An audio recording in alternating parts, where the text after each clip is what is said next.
우리 고린도전서 6장 말씀 보시겠습니다. 고린도전서 6장 9절에서 10절까지 말씀 보시겠습니다. 고린도전서 6장 9절 10절 말씀, 제가 9절 읽고 여러분 10절을 읽어주십시오. 고린도전서 6장 9절과 10절 말씀. 불의한 자가 하나님의 나라를 유업으로 받지 못할 줄을 알지 못하느냐. 미혹을 받지 말라. 음행하는 자나 우상 숭배하는 자나 간음하는 자나 탐색하는 자나 남색하는 자나.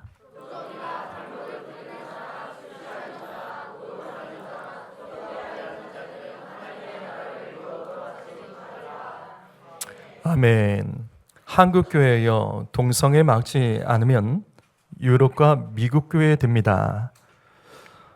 한국교회는 동성애를 막지 못하면 세계 선교 끝납니다. 못합니다. 우리나라에는 공연 음란죄라는 것이 있습니다. 이거는 공개된 장소에서 노출 등으로 다른 사람의 기준으로 성적 수치심을 일으키면 처벌을 받는 법조항입니다. 그래서 우리나라는 매우 도덕적인 나라입니다. 이런 일이 벌어지지 않도록 사회적으로 여러 가지 예방 등을 합니다. 그 중에 하나가 한강의 텐트입니다. 여러분, 한강 같은 곳에서 공공장소에서 텐트 칠 때 이 면을 두 쪽 면을 반드시 개방해야 됩니다. 가리지 못합니다. 왜냐하면 이곳에서 여러 가지, 저 밀폐된 곳에서 여러 가지 음란한 일들이 일어날 수 있기 때문에 우리나라는 법으로 이와 같은 것을 규제를 합니다. 굉장히 좋은 나라죠. 개인의 자유는 중요합니다. 그러나 개인의 자유가 다수의 사람의 권리를 해칠 수는 없습니다. 우리는 내 마음이야, 난 그렇게 생각했어, 그게 다가 아닙니다.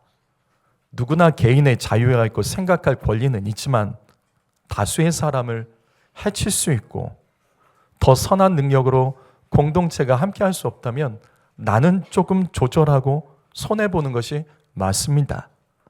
몇 년 전에 어느 대학교에서 축제 때 있었던 일입니다. 한 여가수가 음란한 퍼포먼스를 했다는 이유로 고발을 당하게 됩니다. 근데 지금 그 사진입니다. 그다지 노출된 옷도 아니죠. 그러나 성적인 퍼포먼스를 했다는 이유만으로 고발을 당합니다. 비록 무혐의 처벌을 받았지만 우리나라에서는 음란 공연, 이런 음란 공연죄라는 것이 있기 때문에 나름대로 우리나라는 엄격한 태도를 취하고 있고 사회적으로 도덕을 강조하는 나라입니다. 그런데 이상하죠. 이 사진은 서울의 퀴어 축제의 모습입니다. 동성애자들의 축제 때의 사진입니다. 어린 부모를 둔 부모 여러분, 어린 자녀를 둔 부모 여러분, 이런 사진 보여드려서 죄송하지만 아이들 똑바로 보게 하십시오. 왜? 우리 아이들은 부모들이 모르는 가운데 여러 가지 웹툰과 성인물과 영화와 이런 동성애들에 노출되어 있습니다. 그래서 동성애는 아름답고 동성애는 또 다른 사랑이라는 표현 방식에 속아 넘어가고 있고 동의하는 아이들 있습니다. 차라리 어려서부터 동성애가 얼마나 음란하고 역겨운 것인지 우리 자녀들의 머리에 박히게 하는 것이 더 낫습니다. 제가 동성애를 역겹다라고 말하면 지금 당장 저는 고발당합니다. 누군가 이 영상을, 이 설교 영상을 캡처해서 그거 고발하면 저 고발당합니다. 그러나 저는 성경 말씀 그대로 말씀드린 것 뿐입니다. 레위기 18장 22절 말씀, 너는 여자와 동침함 같이 남자와 동침하지 말라. 이는 가증한 일이니라. 여기 가증하다, 이 가증하다가 히브리어로 추잡하다, 역겹다, 토하다라는 단어입니다. 하나님 말씀하십니다. 내가 동성애 때문에 토한다. 왜냐하면 동성애는 하나님께서 창조하신 사랑의 방식이 아니기 때문입니다. 그래서 주님이 이렇게 말씀하셨다면 믿는 우리들도 동일한 마음으로 동성애를 역겨워하는 것이 맞는 것 아닌가요? 그런데 신기합니다. 교회와 목회자들 중에 동성애를 죄라고 하면 안 된다는 사람들이 많습니다. 동성애자를 축복합니다. 현재 우리나라는 근데 왜 동성애에 대해서는 유독 이렇게 관대한 것일까? 또 오히려 동성애자들의 음란 공연죄를 저지르는데도 공개적으로 도로를 점령하고 그 짓을 하는데도 경찰이 지켜주고 다른 사람들이 방해하지 못하도록 막아서줍니다. 우리나라는 참 이상해졌습니다. 이 기사는 과거 퀴어 축제에 열린 것에 대해서 한겨레 신문의 기사입니다. 내 자녀 데려가서 8살짜리 자녀 데려가서 세상을 넓게 볼 수 있도록 보여주고 싶다. 여러분은 어떻게 생각하십니까? 실질적으로 있습니다. 어린이 데려가서 저렇게 보여주면서 기뻐하는 사람들이 있습니다. 나는 저분들이 진짜 부모인지 잘 모르겠습니다. 우리가 사는 세상이 왜 이렇게 됐죠? 여러분 중에 혹시 자기들이 좋아서 하는데 뭘 그렇게 상관이 있냐고, 지들 좋아서 하는 거 그냥 놔두라고 말하는 아주 마음이 넓은 성도들도 있을 겁니다. 그러나 조금 더 가시죠. 동성애 퀴어 축제는 반기독교 운동입니다. 퀴어 축제는 언제나 예수를 조롱하고 예수를 비우는 퍼포먼스가 반드시 삽입됩니다. 그런데 이런 동성애도 하나님의 사랑을 주장하는 이제 신학교들까지 동참을 하게 됩니다. 감리교 신학대학교, 무지개 감신 활동이 얼마나 화려한지 이렇게 공개적으로 나와서 그것을 돕는 단체가 유스앤조이는 기독교 단체에서 세운 언론단체입니다. 기독교 단체에서 헌금 내서 성도들 헌금으로 세운 게 유스앤조이예요. 지금 우리가 이 짓 하고 있다고요. 총신대 이 문제가 얼마나 심각한지, 총신대는 이거 없다고 자꾸 말하지만 총신대는 이거 너무나 심각해서 목회자들이 나섰습니다. 학교에서 말하지 않고 막아버리니까. 총신대 안에 동성애 반대면 막아서는 시위자를 목회자들이 지금 하고 있습니다. 선배들이요. 장신대 채플은 참 화려하죠. 신학교에는 채플이 있습니다. 예배예요. 일주일에 보통 2번 있습니다. 채플 시간에 동성애 이 모양의 이 무지개 국기를 두르고 예배하고 끝나고 저 강대상에 올라가서 설교하는 강대상에 올라가서 기념 촬영을 했습니다. 이들이 지금 신학교 졸업하고 목사 됐습니다. 그럼 교회는 어떤 일이 벌어질까요? 이것을 언제까지 지들 좋아서 하는 일로 치부할 수 있을까요? 그럼 왜 이런 일이 벌어지는 것일까? 동성애를 이해하려면 뿌리를 보셔야 됩니다. 동성애는 단순히 사람이 그냥 좋고 동성이 좋아서 하는 게 아니에요. 동성애의 핵심은 반기독교 운동입니다. 그래서 오늘날 유럽과 미국에 동성애가 합법화된 나라는 교회가 무너지는 것이 당연한 거예요. 동성애는 반기독교 운동입니다. 교회 해체 운동입니다. 그래서 동성애 합법화된 나라는 교회들이 싹 무너지는 겁니다. 이처럼 유럽의 기독교 주요 교단들 동성애를 허용하고 전부 WCC에 가입했죠. 따라서 WCC는 동성애를 통해서 결국 교회를 무너뜨리는 데 사용되기 때문에 한국교회는 동성애도 반대해야 되지만 WCC 반드시 반대해야 됩니다. 미국도 똑같습니다. 미국의 주요 교단들 가장 보수적인 퀘이커 교도들 이들까지 동성애를 합법화합니다. 겨우 미국의 한인교회, 한국의 이민자들 교회만 치열하게 동성애를 반대하지만 국가적으로 법이 동성애를 합법화했는데 무슨 힘이 있습니까? 그래서 힘없이 무너지고 있는 거예요. 다시 반복합니다. 동성애 젠더 이데올로기는 반기독교 운동이고 교회를 무너뜨리는 것이 목적입니다. 그렇다면 동성애, 이 물결, 이 동성애, 이 젠더 이데올로기의 이 물결은 어디서부터 시작된 것일까? 우리가 잘 아는 대로 공산주의입니다. 신기하죠? 공산주의하고 동성애가 무슨 상관인가? 공산주의는 과거에는 유혈혁명으로 전쟁, 사람을 죽여서 공산화시키는 것이 전략이었지만 오늘날에는 공산주의 운동은 그렇게 하지 않죠. 오늘날에는 문화혁명입니다. 공산주의 운동은 오늘날은 문화혁명입니다. 그 핵심이 바로 동성애, 성혁명이라고 부릅니다. 그래서 이 시대 이 같은 단어들이 인권이라는 이름으로 세상 가운데 강조되고 있는 거예요. 성혁명, 성정치, 성의 자유화 이것이 이 시대의 아젠다로서 지금 사용되고 있는 거예요. 원래 마르크스의 공산주의는 이런 방식으로 됩니다. 자본주의가 노동자들을 착취하는 체제이기 때문에 먼저 공산주의 사상을 사람들에게 주입한다. 그렇게 가르친 후에 전쟁 같은 것들이 이게 일어나게 되면 각국의 노동자들이 단결해서 자본주의 계급, 부르주아 계급을 무너뜨리고 노동자의 프롤레티아 이 지배 계급이 완성돼서 공산주의 완성된다. 무슨 말이냐면 사상을 집어넣으면 국가가 전쟁이나 어떤 위기 상황이 되면 노동자들이 공산주의 운동으로 일어난다는 거예요. 그래서 그 사회가 공산주의로 변화된다. 그래서 1917년에 러시아에서 레닌이 공산주의 혁명을 일으켜서 그 나라가 혼란한 가운데, 왕정 가운데, 그 나라의 혼란한 가운데 혁명을 일으켜서 러시아를 무너뜨리고 공산화해서 소비에트 연방이 만들어집니다. 소련. 레닌은 러시아 이런 공산화 혁명의 소식을 듣고 이제 유럽의 농민들, 노동자들, 유럽 각지에서 연쇄적으로 이제 공산주의 혁명 일어나겠구나 그렇게 알았어요. 근데 이게 웬일이에요? 독일, 오스트리아, 그 다음에 헝가리, 이탈리아에서 소수의 국가들 속에서만 공산주의 혁명이 조금 일어나다가 그쳐버린 겁니다.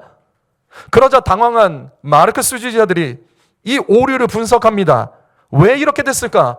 분명 사상이 들어갔기 때문에 나라에서 혼란이 일어나면 사방에서 농민들이 그 다음에 노동자들이 봉기를 일으켜서 공산주의 국가로 만들 텐데 왜 그게 일어나지 않는 것일까? 그것을 밝혀낸 사람이 바로 루카치라는 사람입니다. 헝가리 공산주의자 루카치. 이때 그는 노동자들이, 농민들이 공산주의 혁명에 동참하지 못하는 이유, 분명히 나라가 어지러운 상황에서 공산주의 사상이 기본적으로 들어간 사람들이 이 혁명에 동참해야 되는데 혁명에 동참하지 않는 이유, 왜 유럽이 이것이 안 될까? 세 가지 이유를 찾아냅니다. 그것이 바로 교회, 학교, 가정입니다. 세 개의 권위 때문이에요. 무슨 말이냐면 기독교인들은 공산주의 신념보다 성경의 가치를 더 중요하게 여기기 때문에 공산주의 사상이 들어가도 혁명이 일어나지 않는다는 거죠. 결국은 성경을 따라간다는 거예요. 그래서 이후부터 공산주의 혁명은 반드시 공산주의 혁명이 일어나는 것보다 교회를 파괴하죠. 그렇죠? 성경을 북태우고 목회자들과 성도들을 학살하는 일이 벌어집니다. 그게 우리나라의 6.25 같은 거예요. 전쟁이 일어났는데 왜 교회부터 파괴하죠? 이게 공산주의 혁명이에요. 또 하나는 학교입니다. 학교에서 자본주의와 민주주의 체제를 공부한 사람들은 지식인이 됐었을 때 공산주의 이론을 배우더라도 그것으로 잘 바뀌지 않는다는 거예요. 공산주의 이론에 대해서 동의는 하지만 그 혁명에 적극적으로 동참하지 않고 소극적이라는 겁니다. 그래서 공산주의 혁명가들은 가장 먼저 학교부터 장악하는 거죠. 그래서 학교의 공교육을 무력화시키고 교사들을, 공산주의 이념의 교사들을 파견하여 어려서부터 학생들에게 공산주의 사회주의 사상을 가르치고 세상은 불공평하다며 너희는 가만히 있으면 안 된다며 혁명 정신을 가르치는 겁니다. 그게 오늘날 우리 한국, 대한민국의 학교에서도 지금 벌어진 일들이 바로 그것입니다. 또 공산주의 이념을 배웠어도 가정이 중요한 거예요. 공산주의 혁명보다 가정을 지키는 일이 소중하기 때문에 이 혁명에 동참하지 않는다는 겁니다. 그래서 루카치가 가정의 해체를 위해서 사용한 전략이 바로 가정의 부모와 이 엄마, 아빠의 그 개념을 파괴하고 그냥 가족이 서로가 개개인이 구성원으로 있는 이 동성애 성혁명을 그래서 가정 가운데 일으켜서 오늘날 가정이 그래서 파괴되는 겁니다. 그래서 실제로 루카치가 헝가리의 문화 교육부 장관이 돼서 성해방 운동을 펼치게 됩니다. 마르크스의 공산주의 국가를 실현하려면 교회, 학교, 가정의 권위가 무너져야 되는 거예요. 가장 효과적인 것이 성입니다. 성혁명, 성윤리를 무너뜨리는 거예요. 그래서 이 루카치가 이 초등학교 과정에서부터 급진적인 성교육을 시행합니다. 이 급진적인 성교육이 뭐냐면 지금 우리나라 교육이요. 우리나라 교육에서 이 아이들의 교과서에 남녀의 성기, 성행위가 구체적으로 묘사된 것들을 노골적으로 그려진 그림을 배포하고 그것에 대해서 가르치는 거예요. 어려서부터 자유 성관계를 권장을 합니다. 성적 해방이 숨겨진 노동자의 공산주의 본능까지 일깨워준다는 이론이에요. 그러나 당시 헝가리에서 이 루카치가 일을 시행하다가 이게 막혀요. 왜냐하면 기독교인들 때문에. 그래서 6개월 만에 이 성교육이 실패를 합니다. 하지만 이때 이후부터 각국의 공산주의 혁명에는 이 루카치가 시행했던 이 정책, 이 혁명 정책을 가지고 교과서를 장악하고 교사들을 가지고 그래서 좌파 정권이 들어가는 나라들마다 신기하게 성해방 운동이 일어나는 거예요. 노골적인 성교육과 성적 자유교육이 펼쳐지게 됩니다. 여러분, 그래서 이 같은 루카치의 공산주의 성혁명 운동이 오늘날 우리나라 가운데도 진행되는 거예요. 그래서 어느 날부터 학교에서 학생 인권 조례라는 것들이 만들어집니다. 이게 뭐지? 이것은 대한민국의 좌파 지도자들이 세워지면서 인권을 강조하면서 이 인권 안에 결국은 이것은 성혁명입니다. 현재 우리나라는 루카치와 똑같은 급진적인 성교육을 하고 있습니다. 그리고 당시 헝가리와 똑같이 기독교인들이 이것 지금 막아서고 있고 우리 교회 같은 교회들이 이것을 동일하게 외치며 이것을 막는데 기도하고 외치고 있는 거예요. 그래서 이런 애들이 생기는 거죠. 나는 처녀가 아니다. 여성 청소년에게 순결 강요하지 말라. 웃고 있는 거예요. 웃고 있는 거 제정신 아니죠? 여중생입니다. 그런데 이 팻말이 어디서 나오는 거냐면 이게 학생인권 조례를 지켜달라는 것에서 나오는 겁니다. 학생인권 조례요. 다시 말해서 학생인권 조례는 기본적인 성혁명, 그 공산주의 이론을 따라가는 겁니다. 마음껏 성관계하고 동성애 보장해주고 임신 출산에 학생들의 자유를 인정해주는 것. 그래서 학생인권 조례를 보수주의에서 계속 반대하는 거예요. 2019년 2월에 연합뉴스 기사입니다. 10대 성관계 쉬쉬하는 게 답일까? 이게 뭐 말하는 거예요? 쉬쉬하지 말라는 거죠. 공개적으로 하자는 겁니다. 그러면서 자료를 발표합니다. 그게 뭐냐면 우리나라 청소년의 성관계 13.6세부터 시작한다라는 거예요. 그럼 이 통계를 가지고 지금 뭘 말하자는 거죠? 야, 우리나라가 지금 성적으로 무너졌다. 자, 다시요. 이건 19년 통계입니다. 2018년 통계입니다. 이 통계를 가지고 뭘 말하는 거죠? 야, 우리나라 지금 이렇게 되면 안 된다. 성교육 더 강화해야 된다. 그거 말하는 것이 아니에요. 이미 애들은 무너졌기 때문에 13.6제부터 시작됐기 때문에 루카치와 같이 더 급진적인 성교육을 하자는 내용입니다. 그래서 시작하잖아요. 그래서 학교들마다 나는 섹스하는 청소년입니다. 이게 국가 주도에서 일어나는 교육입니다. 제목만 봐도 알겠죠? 이게 성교육입니까? 아니죠. 성해방 운동입니다. 학생 인권절의 금지적인 성교육은 모두 공산주의 혁명을 위하여 문화의 영역을 파고들어서 지금 오늘날 우리 학교뿐만 아니라 문화 모든 영역을 장악합니다. 현재 이런 방송 프로그램 아시죠? 고등 엄빠.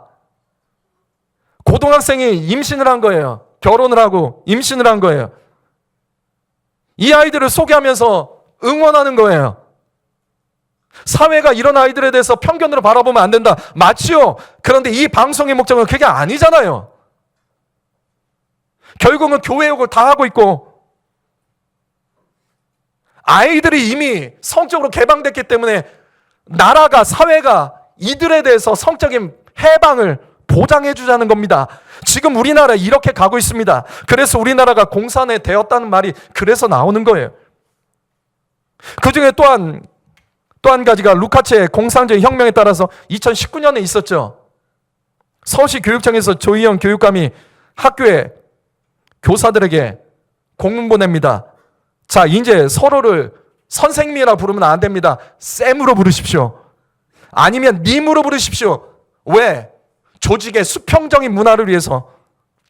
아이들에게도 선생님이라고 부르면 안 되게 쌤이라고 가르치십시오. 뭐 장난합니까? 아니면 님이라고. 여기 하나 또 빠졌어요. 프로라고 가르치라고 해요. 선생님 프로, 뭐 김프로님 이게 선생님 이거 했어요. 공산주의 혁명이론 그대로 따라갑니다. 그러자 재밌는 일이 벌어지죠. 전교조가 반대하는 겁니다. 얘네가 그거 하는데 지네가 생각해도 웃긴 거예요. 지네가 이제는 쌤이 되고 프로가 되는 거예요. 그러니까 전교조에서 이거 싫다고. 그래서 이거 다시 공문을 보내서 없애고 원래대로 선생님이라 부르러 갑니다. 뭐 하는 거죠? 왜 이 시대가 이렇게 돌아가는 거죠? 이러한 공산주의 문화혁명의 최종판이 바로 동성애입니다. 이미 동성애로 무너진 저 유럽의 나라들은 엄마 아빠라는 단어를 쓰지 못합니다. 공적인 자리에서 서류에서 대신에 부모 1, 부모 2, 파트너 1, 2로 법으로 기록하고 있습니다. 이건 우리가 이미 오래전부터 들었던 거예요. 이게 뭐죠? 공산주의 이론에서 가정 해체 방식입니다. 엄마 아빠라는 단어를 파괴하는 겁니다. 왜? 엄마 아빠는 이 단어 때문에 동성애자, 동성결혼 가정들이 혐오하고 차별받는다는 겁니다. 그래서 동성애를 가지고 우리는 역차별이라고 부르는 거예요. 얘네들을 차별하지 않겠다고 다른 사람들을 차별하는 역차별이라고 부르는 겁니다. 그뿐만 아니라 현재 유럽과 미국에서는 신사숙녀 여러분을 공적인 장소에서 사용 못합니다. 왜? 동성애들 차별한다고. 신사숙녀? 그럼 나는 신사도 아니고 숙녀도 아닌데? 나는 중간인데? 혐오 발언이 되는 거예요. 그래서 이것은 이미 각 나라들에서 일본 항공사에서도 이것은 시행합니다. 그래서 여자 남자를 부르지 않고 공적인 곳에는 그냥 여러분, 뭐 사람, 뭐 그런 식으로 언어부터 지금 다 바꾸고 있어요. 이게 차별금지법입니다. 이거 하자는 거. 남자, 여자, 아빠, 엄마, 너 남자답다, 너 여자답다 이런 말 하면 처벌받게 하는 게 차별금지법입니다. 그렇다면 우리는 동성애를 어떻게 봐야 될까요? 과거에는 동성애를 유전, 염색체로 봤습니다. 다시 말해서 유전적이고 동성애는 유전의 문제, 그다음 유전된 거, 염색체 문제이기 때문에 이거는 창조의 문제다. 그래서 이것을 죄라고 말하면 안 된다라고 주장을 했습니다. 그런데 이건 거짓말이죠. 왜 이게 거짓말일까? 연구 결과가 없습니다. 예전에는 그런 연구 결과가 있다라고 나왔는데 과학이 발달하면서 조사해 보니까 그런 게 없어요. 결국은 동성애는 유전이 아닙니다. 동성애가 유전자의 문제, 그 다음에 염색체 문제가 아닌 가장 확실한 이유는 바로 동성애자들은 아기를 낳을 수 없잖아요. 어떻게 유전이 되죠? 그럼 이렇게 말하는 사람들이 있어요. 시험관의 아기, 시험관으로 아기 낳으면 그 유전되는 건 아니냐, 그렇게 말하는 사람들이 있습니다. 그러나 그렇지 않습니다. 시험관 아기가 세계 최초로 성공한 건 1976년이에요. 그럼 이전에는 동성애자는 이건 어떻게 설명해야 되는 거죠? 염색체 문제는 100% 아닙니다. 따라서 이 동성애 문제는 단순히 인간이 어쩔 수 없는 그렇게 태어났다 그거 아닙니다. 그리고 동성애의 원인이 유전과 염색체라는 주장이 잘못됐다는 이유 중에 하나가 또 바로 일란성 쌍둥이입니다. 일란성 쌍둥이는 유전자가 100% 똑같습니다. 만약에 동성애가 유전 때문에 일어난 것이라면 일란성 쌍둥이는 둘 다 모두 동성애자가 돼야 되는 거예요. 한 명만 동성애자가 나오면 안 되는 겁니다. 왜냐하면 똑같기 때문에. 그런데 이것에 대해서 연합뉴스에서도 기사가 이미 나왔었어요. 선천적이냐 후천적이냐. 이미 이거 조사해봤더니 일란성 쌍둥이들을 조사해봤더니 쌍둥이 모두가 동성애자인 경우는 남성의 경우와 여성의 경우가 각각 10%밖에 되지 않습니다. 무슨 말이냐면 똑같지 않다는 거예요. 다시 말해서 10년 후에 이것을 또 조사합니다. 이 사람들을 가지고 표본을 더 늘렸죠. 그러면 10년 후에는 이 사람들 중에 둘 다 똑같이 동성애자가 될 수 있을까? 안 나오는 거예요. 10% 미만으로 또 떨어지는 겁니다. 감소를 해요. 무슨 말이냐면 동성애자는 감소합니다. 처음에 동성했던 사람들이 나중에 할수록 동성애에 지쳐서 떨어져 나간다고요. 왜냐하면 못 살아요. 그렇게. 그래서 현재는 동성애를 유전이라고 주장하지 않습니다. 이런 기사는 다 옛날 거예요. 그래서 오늘날에는 이 동성애를 어떻게 말하냐면 이렇게 말하죠. 성적 취향이라고 말하는 겁니다. 그래서 성적 취향이라는 단어가 나온 겁니다.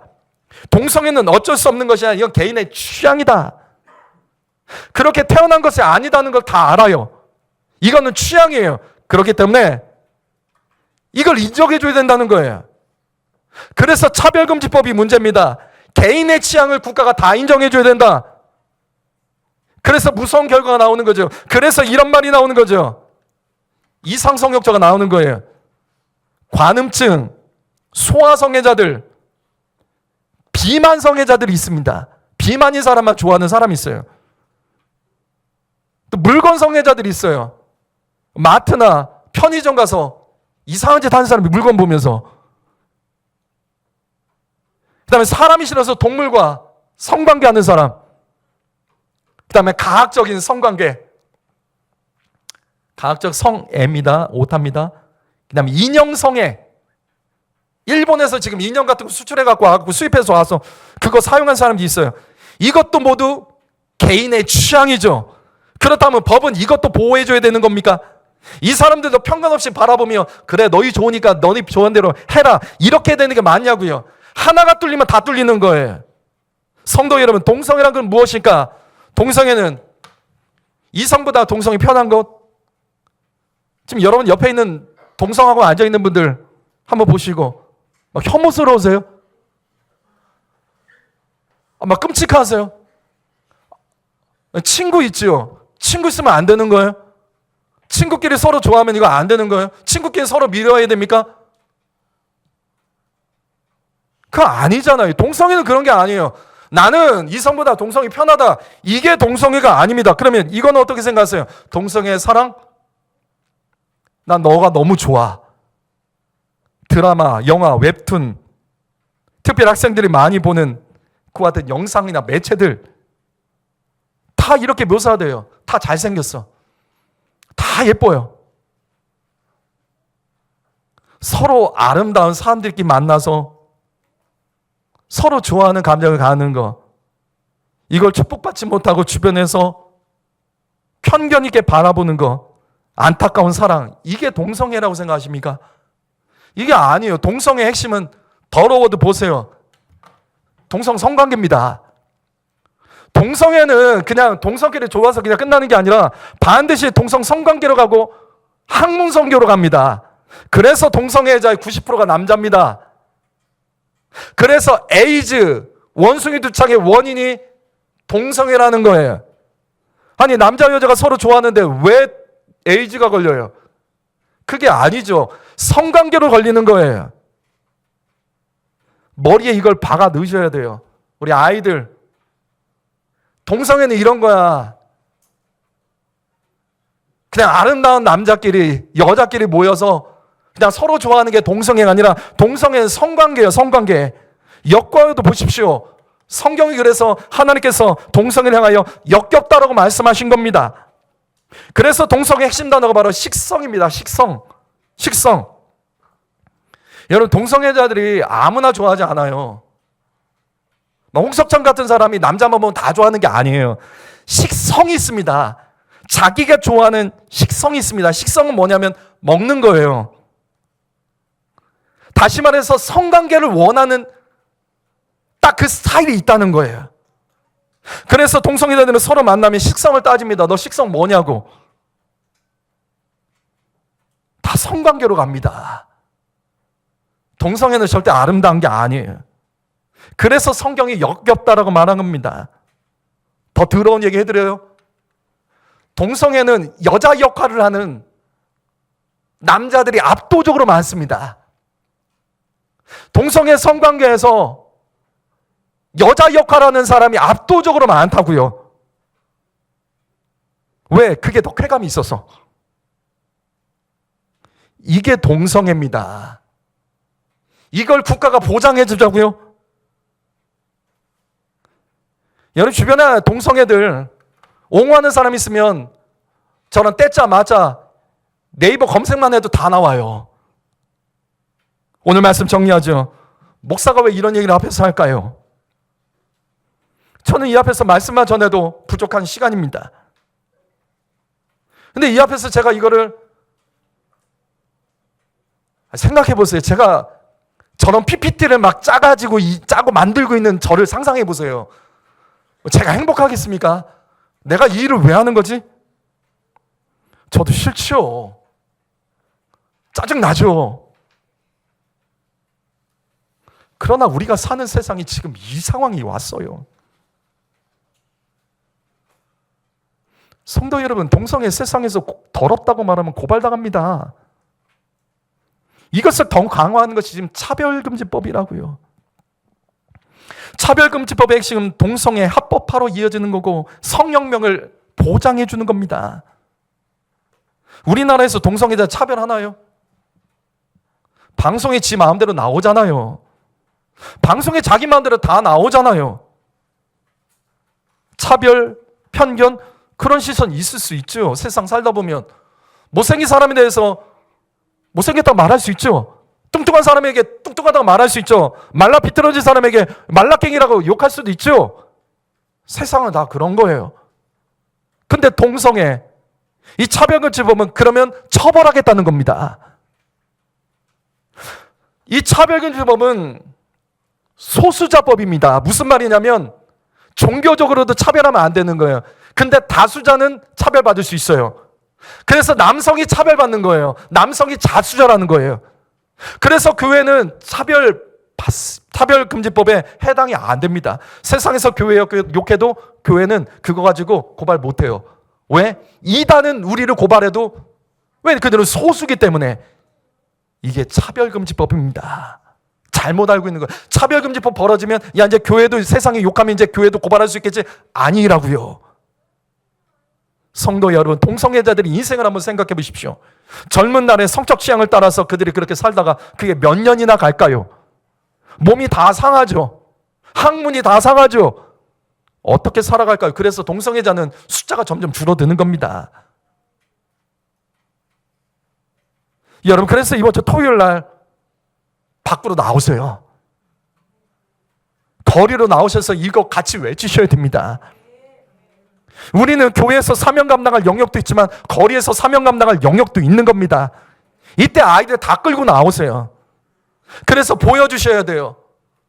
부모들이 무엇을 위해서 싸우는 그 이유가 무엇인지 분명히 가르치고 알려야 됩니다. 성도 여러분, 동성애를 미워하면 안 됩니다. 왜냐하면 그들도 구원받아야 되기 때문이에요. 하지만 동성애를 죄라고 말하지 않으면 안 된다고요. 왜? 그들도 구원받아야 하기 때문입니다. 이건 저의 말이 아니잖아요. 오늘 말씀 고린도전서 6장 9절 말씀 보시게 되면 불의한 자가 하나님의 나라를 유업으로 받지 못한다. 그 중에 동성애자가 들어갑니다. 이들은 천국을 못 갑니다.